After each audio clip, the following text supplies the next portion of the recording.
Bismillahirrahmanirrahim. Assalamualaikum warahmatullahi wabarakatuh. Alhamdulillah, wassalatu wassalamu ala rasulillah wa ala alihi wa ashabihi wa man walah, wala hawla wala quwwata illa billah. Amma ba'd. Alhamdulillah, segala puji hanya milik Allah subhanahu wa ta'ala, yang dengan izin Allah kita bisa saling belajar, sama-sama belajar dan bisa saling mengingatkan satu sama lain. Itu adalah rahmat dan karunia Allah subhanahu wa ta'ala yang begitu besar, yang belum tentu dinikmati oleh rekan-rekan kita. Salawat serta salam kita limpahkan, kita haturkan kepada Nabi Muhammad sallallahu alaihi wasallam, pada keluarganya, sahabat-sahabatnya, tabi'in dan tabi'atnya, serta kita umatnya yang berharap mendapatkan syafaat kelak dari baginda Nabi Muhammad SAW di Yaumul Jaza nanti. Amin ya Allah ya Rabbal Alamin. Baik, apa kabarnya teman-teman sekalian yang soleh dengan solehah di rumahnya masing-masing? Kita berdoa kepada Allah Subhanahu wa ta'ala, semoga kita semuanya terus dilindungi Allah Subhanahu wa ta'ala, baik kita yang ada di Ma'had, teman-teman yang ada di Ma'had juga, ataupun antum dan antuna, kalian semua yang ada di rumahnya masing-masing, serta ayah bundanya. Sekali lagi mudah-mudahan Allah Subhanahu wa ta'ala memberikan kemudahan dari setiap langkah kita, dan tentunya Allah Subhanahu wa ta'ala terus menjaga kita. Maka dari itu jangan bosan-bosan teman-teman semuanya di rumah untuk saling mendoakan satu sama lain. Terkhusus kita selipkan doa untuk terhindar dari wabah yang sudah Rasulullah SAW sabdakan, ajarkan kepada kita semuanya. Allahumma inna na'udzubika minal barasi wal jununi wal juzami wa min sayyi'il asqam. Baik, rekan-rekan semuanya, anak-anak sekalian yang soleh-solehah, kita kembali lagi menjelaskan dan belajar Aqidatul Awam berkaitan dengan akidah Islamiyah, ya, yang kemarin kita semuanya sudah sama-sama belajar berkaitan dengan sifat wajib bagi Allah Subhanahu wa ta'ala, ya, dan kita akan teruskan kelanjutan dari sifat Allah Subhanahu wa ta'ala. Oleh karena itu, mari kita buka pembelajaran kita dengan sama-sama membaca Al-Basmalah. Bismillahirrahmanirrahim. Baik. Kita masuk ke sifat Allah yang namanya iradat. Apa itu iradat? Iradat artinya berkehendak. Lawan dari sifat tersebut adalah karohah, terpaksa. Jadi mustahil Allah terpaksa dalam menciptakan sesuatu atau berkehendak atas segala sesuatu. Dalil akli mengatakan bahwa seandainya Allah Subhanahu wa ta'ala karohah, terpaksa, pasti Allah itu ajazu, lemah, dan itu mustahil bagi Allah Subhanahu wa ta'ala.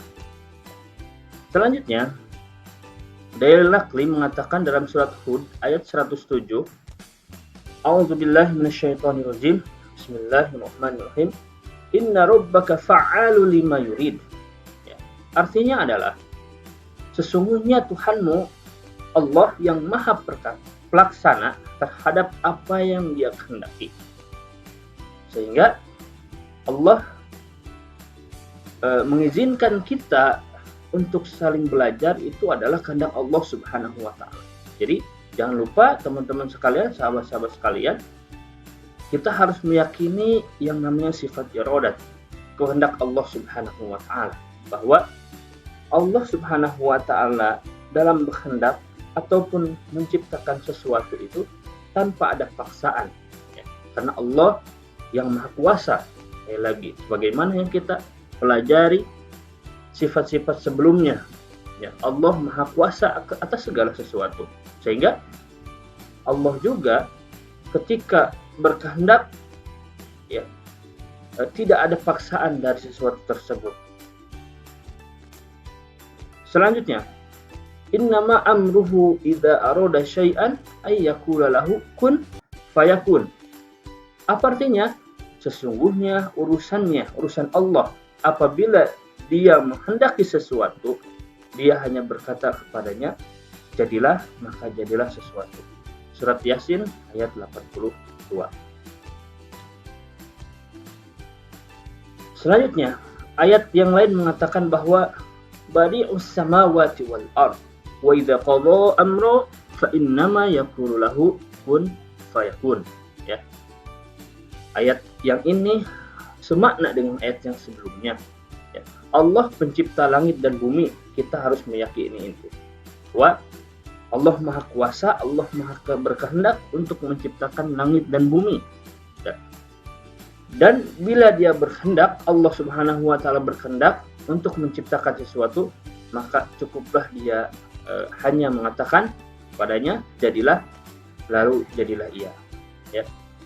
Sehingga teman-teman, adik-adik sekalian, harus kita yakini bahwa ketika kita minum, ya, kita ada keinginan untuk minum dan kita bisa minum, jangan lupa ya, kita jangan menyombongkan diri bahwa bisa kita minum adalah kehendak Allah Subhanahu wa taala.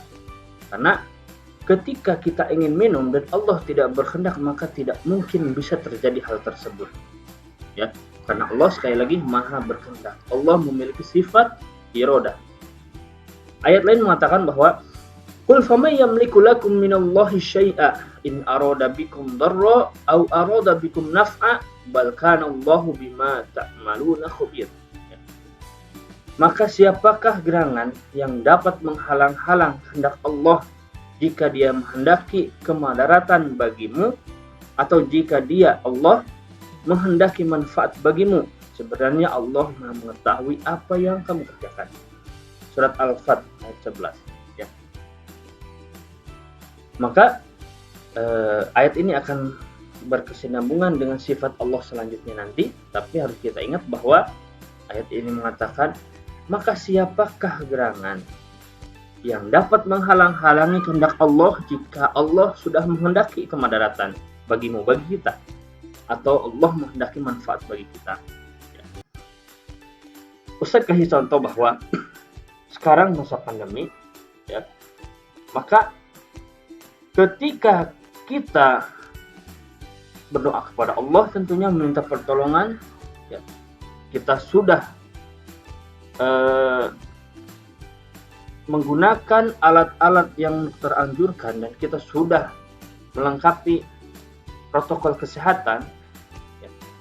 Tapi ketika Allah sudah menghendaki seseorang itu untuk kena COVID-19, na'udzubillah min dzalik, maka tidak ada yang bisa menghalangi hal tersebut, ya. Sekalipun dokter, ya. Padahal kita tahu bahwa dokter lebih tahu tentang kesehatan, dokter tahu tentang bahaya-bahaya dari penyakit, dan tentu dokter tahu apa saja yang harus dilakukan supaya penyakit itu tidak terkena kepadanya, ya. Akan tetapi ketika Allah sudah berkehendak, maka wabah itu terkena. Tetapi sebaliknya, ketika Allah sudah mengatakan agar kita semuanya terlindung, maka wabah itu tidak mungkin bisa terkena, ya. Sekali lagi, ya, supaya Allah menghendaki manfaat, tidak memberikan madarat, selain kita ikhtiar yang sesuai dianjurkan oleh kedokteran, ya, kita juga harus dibarengi dengan berdoa kepada Allah Subhanahu wa taala yang betul-betul ikhlas, ya. Betul-betul keras, betul-betul meyakini doa tersebut kepada Allah Subhanahu wa taala, ya. Dan tentunya harus husnuzon kepada Allah Subhanahu wa taala atas apa yang kita minta kepada Allah, ya. Karena Allah tidak akan pernah mengkhianati janjinya. Oleh karena itu, teman-teman sekalian, sekali lagi, selain kita ikhtiar, ya, menjaga diri sesuai yang dianjurkan oleh dokter, oleh guru-guru kita, oleh orang tua kita, oleh teman-teman kita, kita juga harus berdoa kepada Allah Subhanahu wa taala, ya. Sekali lagi kita harus meyakini bahwa Allah Maha berkehendak, Allah memiliki sifat iradah, dan mustahil Allah memiliki sifat ajzu atau terpaksa. Ya, itu adalah sifat Allah. Selanjutnya kita masuk ke sifat yang selanjutnya adalah ilmu, Maha mengetahui. Lawan dari ilmu adalah al-jahlu, bodoh. Ya, dan mustahil Allah memiliki sifat jahal. Ya, karena Allah sudah memiliki sifat yang sempurna, di antaranya Allah Maha memiliki sifat ilmu, Maha mengetahui. Al-Aqi mengatakan seandainya Allah jahlu atau tidak mengetahui, pasti Allah tidak iradah, tidak berkehendak, karena tidak mengetahui segala sesuatu, dan itu mustahil bagi Allah.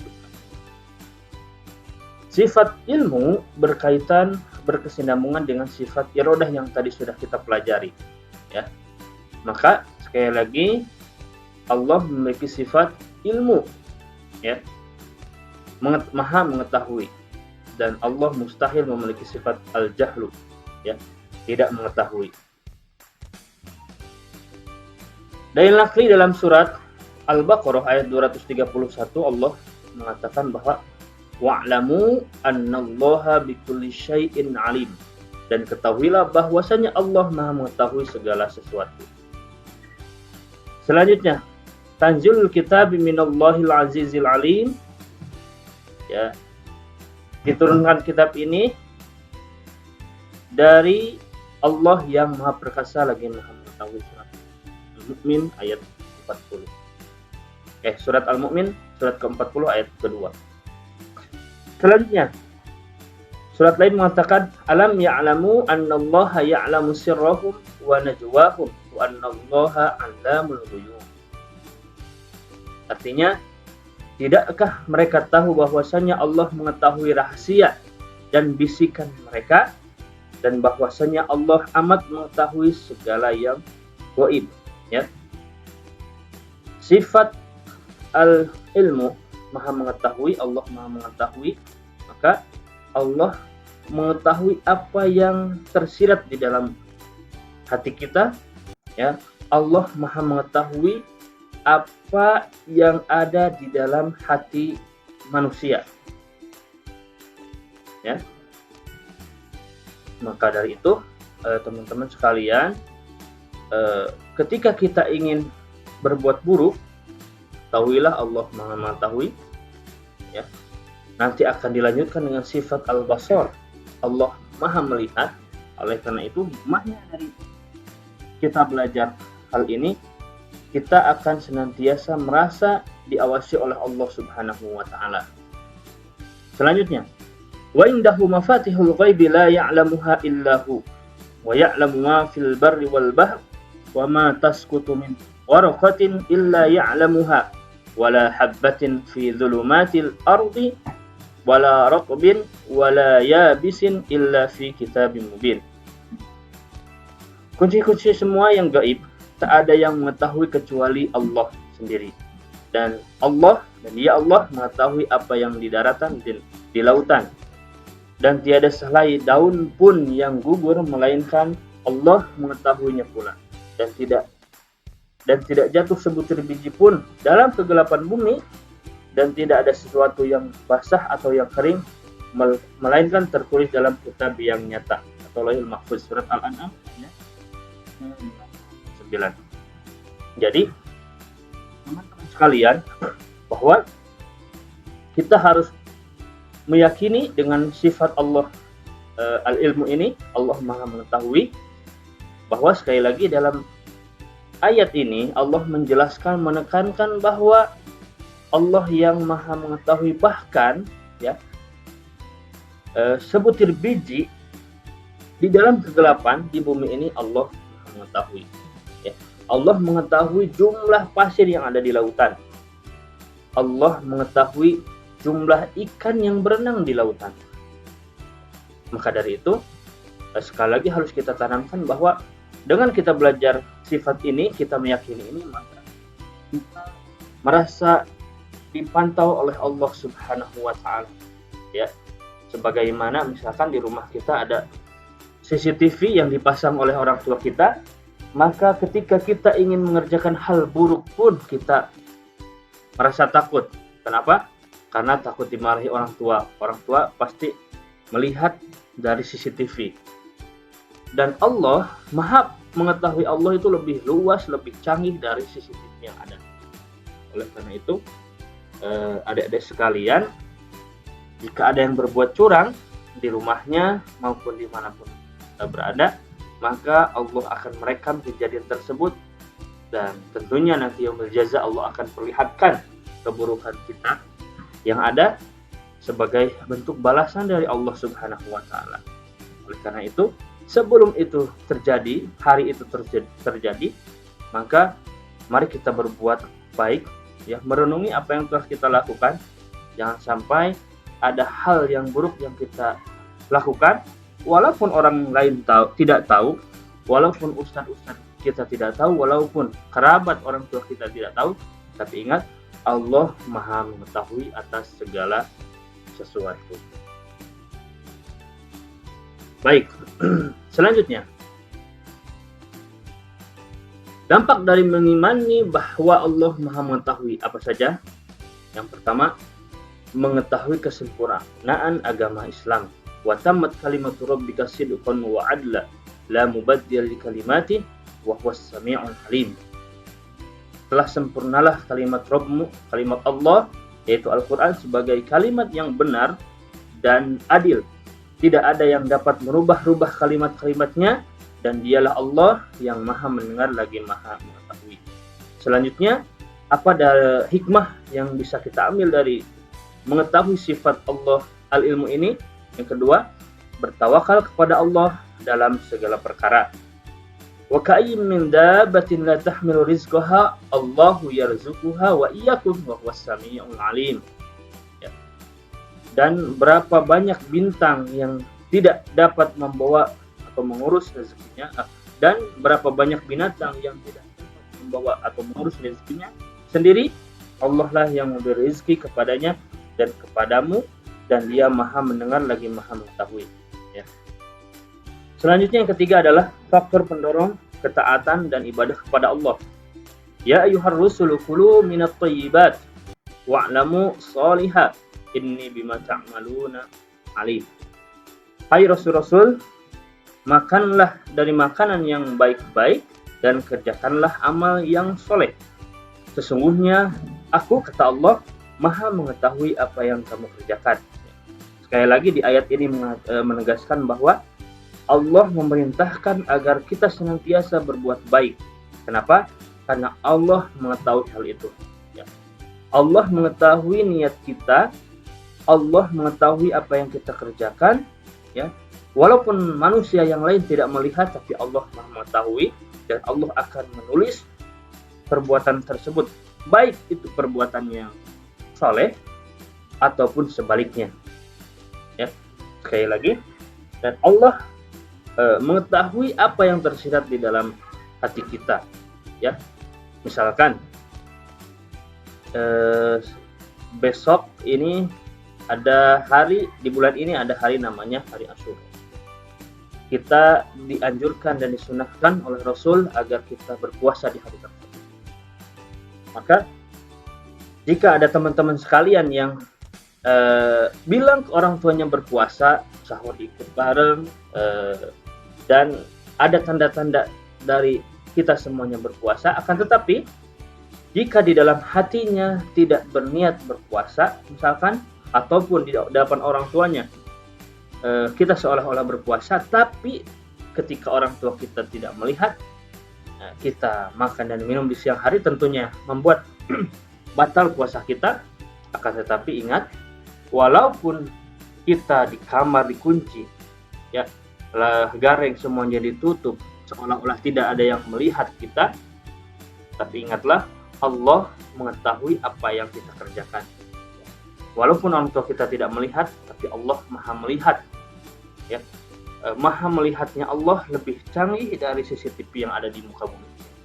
Dan ingat, apa yang kita kerjakan, baik pekerjaan itu soleh maupun sebaliknya, maka suatu hari nanti akan ditampakkan oleh Allah Subhanahu wa Ta'ala. Alhamdulillah, misalkan di antara kita masih ada yang berbuat curang, ya, berkatanya lain, tapi hati dan pekerjaannya lain, menyalahi dari perbuatannya. Ya, tetapi walau manusia yang lain, orang yang paling dekat dengan kita tidak mengetahuinya, Allah Maha mengetahui atas segala sesuatu. Selanjutnya yang ketiga, faktor pendorong takwa kepada Allah Subhanahu wa Ta'ala. Ala inna lillahi ma fis samawati wal ard qad ya'lamu ma antum 'alaihi wa yawma yurja'una ilaihi wa yunabbi'uhum bima 'amilu wallahu bikulli syai'in 'alim. Ketahuilah, kata Allah, sesungguhnya kepunyaan Allah lah apa yang ada di langit dan ada yang di bumi. Sesungguhnya Dia mengetahui keadaan yang kamu berada di dalamnya sekarang, dan mengetahui pula hari manusia dikembalikan kepadanya. Lalu diterangkannya kepada mereka apa yang telah mereka kerjakan, dan Allah Maha mengetahui segala sesuatu. Ya. Selanjutnya, yang keempat adalah mencegah maksiat kepada Allah Subhanahu wa Ta'ala. Wala taktumus syahadah wa ma yaktumha fa innahu asimun qalbu wallahu bima ta'maluna alim. Dan barang siapa yang menyembunyikannya, maka sesungguhnya ia adalah, ya Allah adalah maka sesungguhnya ia yang menyembunyikan hal tersebut adalah orang yang berdosa hatinya, dan Allah Maha mengetahui apa yang kamu kerjakan. Dan sekali lagi, dengan kita mengetahui sifat Allah yang Maha mengetahui atas apa yang kita kerjakan, maka mudah-mudahan kita merasa dilihat dan merasa terus dipantau oleh Allah, sehingga jika kita ada niatan untuk berbuat curang, ada niatan untuk berbuat yang hal-hal yang tidak diridhoi Allah Subhanahu wa Ta'ala, maka ketahuilah bahwa Allah mengetahui atas apa yang kita kerjakan. Selanjutnya, Allah mengetahui juga apa yang tersirat di dalam hati kita, sehingga kita semuanya direkam dan suatu hari nanti akan ditampakkan kepada kita apa yang telah kita kerjakan di yaumil jazaa nantinya.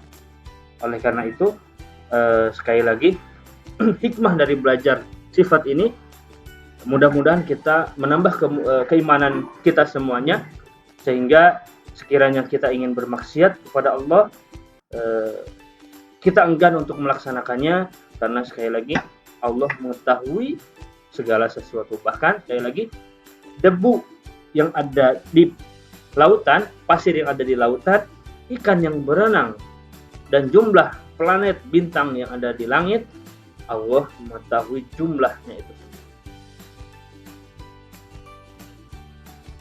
Selanjutnya, oke, masuk ke sifat hayat, ya, yaitu hidup, lawannya maut. Ya, Allah memiliki sifat hayat dan mustahil Allah memiliki sifat maut. Ya, Allah hidup, ya, tidak ada awal, dan Allah tidak ada akhir. Allah mustahil mati. Ya, beda dengan kita makhluk Allah Subhanahu wa Ta'ala. Di dalam Al-Quran disebutkan kullu nafsin dha'iqatul maut, setiap yang bernyawa pasti merasakan kematian. Maka sekali lagi, Allah itu yang awal dan Allah tidak ada akhir. Sifat hayat ialah Allah itu maha hidup dan kekal serta tidak mungkin sirna. Dalil akli mengatakan seandainya Allah maut atau mati, pasti Allah tidak kudrat, ya, tidak berkuasa, tidak iradah, tidak berkehendak, dan tidak ilmu, dan itu mustahil semuanya. Ya. Dalil akli mengatakan dalam surat Al-Baqarah ayat 255, Allahu la ilaha illa huwal hayyul qayyum. Ya. Al-Baqarah. Artinya, Allah, tiada Tuhan selain Allah yang berhak disembah, melainkan Ia yang hidup kekal lagi terus menerus, ya, lagi terus menerus mengurus makhluknya, kita semuanya. Bahwa Kawilah di dalam ayat ini mengatakan bahwa tidak ada Tuhan kecuali Allah, ya, tidak ada Rabb yang paling tepat untuk disembah kecuali Allah Subhanahu wa taala, dan Dia Maha Hidup, kekal. Sekali lagi, Maha Hidup dan kekal. Akan tetapi di pertemuan sebelumnya Ustaz sudah menjelaskan bahwa kita tidak perlu disibukkan untuk memikirkan bagaimana hidupnya Allah, bagaimana kuasanya Allah, ya. Tapi kita cukuplah memikirkan bagaimana Allah bisa menciptakan langit dan bumi. Itulah kuasa Allah Subhanahu wa taala. Tapi tidak perlu bagaimana Allah mengetahui, bagaimana Allah melihat, ya. Karena itu bisa mendorong kita untuk berdosa kepada Allah Subhanahu wa taala. Tapi cukuplah kita mentafakuri apa yang telah Allah ciptakan. Ya. Contohnya salah satunya adalah di rumah kita ada cicak, badannya kecil tapi merangkak dengan 4 kaki, ya. Tapi kita manusia badan yang besar, ya, bahkan ada yang sampai 100 kilo misalkan, tetapi badannya besar, dia bisa berjalan dan berdiri dengan 2 kaki. Itu adalah salah satu kuasa Allah Subhanahu wa taala, ya. Bagaimana Allah Subhanahu wa taala memberi makan cacing, kan, hewan yang kecil tapi tetap bisa hidup. Itu adalah kuasa Allah, ya. Itulah harus yang kita pikirkan. Tapi tidak perlu bagaimana Allah melihat, bagaimana Allah berkehendak, ya. Cukup dengan meyakini Allah memiliki sifat yang sempurna. Selanjutnya Allah berfirman, "Wa tawakkal 'alal hayyil ladzi la yamut." Artinya, dan bertawakallah kepada Allah yang Maha Hidup, kekal lagi yang Maha Kekal, yang tidak mati, ya. Allah Maha Hidup dan mustahil Allah memiliki sifat maut, yaitu ada akhirnya, ya. Wa anatil wujuhu lil hayyil qayyum, dan tundukkanlah semua muka dengan berendah diri kepada Allah, kepada Tuhan yang Maha Hidup, kekal lagi senantiasa mengurus, ya. Baik teman-teman sekalian, kita cukupkan sampai di sini. Insya Allah jika ada umur panjang, mudah-mudahan kita bisa berjumpa kembali, saling belajar mengajar, saling mengingatkan satu sama lain, dan mudah-mudahan apa yang sudah kita terima, informasi yang sudah kita terima berkaitan dengan akidah ataupun ilmu-ilmu yang lainnya bisa kita terapkan dalam kehidupan sehari-hari, sehingga ujungnya ibadah kita lebih kencang lagi, keyakinan kita lebih kuat lagi kepada Allah Subhanahu wa taala, ya. Oke, sekian dari Ana, semoga bermanfaat. Insyaallah kita teruskan di lain waktu. Maka kita tutup agenda pembelajaran kita dengan sama-sama membaca alhamdulillah rabbil alamin dan doa kafaratul majlis. Subhanakallahumma bihamdik, asyhadu an la ilaha illa anta, astaghfiruka wa atubu ilaik. Mohon maaf atas segala kesalahannya. Wassalamualaikum warahmatullahi wabarakatuh.